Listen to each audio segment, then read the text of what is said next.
का जन्मदिन है। कृष्ण स्वयं राजा नहीं बने।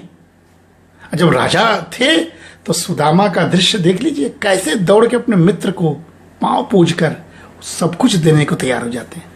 लेकिन स्वयं राजा कृष्ण नहीं बने, नीति निर्देशक बने, नीति निर्देशक। इसीलिए स्वयं राजा बनने की प्रवृत्ति छोड़नी होगी। किसी संस्था का आप सेवा कर रहे हैं तो स्वयं पद पर पहुंचने से अच्छा है नीति निर्देशक बन के कल्याण के भाव से उस पूरे संस्था का कल्याण कर दीजिए।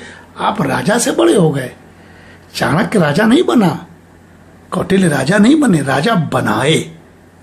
तो ये जिम्मेदारी के साथ अनासक्ति, ये भी अर्थशास्त्र का सूत्र है। और इसका मतलब नेतृत्व में लोभ का अभाव।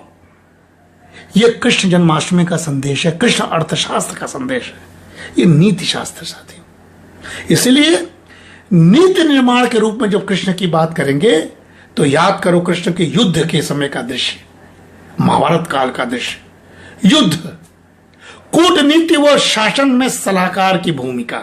अर्जुन को कैसे ज्ञान देते हैं और कैसे युद्ध काल में अधर्म के प्रति धर्म का जब युद्ध होता है तो कैसे वो नीति के निर्धारण करते करते वहां के बड़े बड़े योद्धाओं को मरवाते हैं। ये नीति का शास्त्र है, यानी नैतिक रणनीति। ऑपरेशन सिंदूर जो है ना, वो कृष्ण के अर्थशास्त्र, कृष्ण की नीति शास्त्र और कृष्ण की नैतिक रणनीति का एक सुंदर उदाहरण हम लोग अभी देख सकते हैं।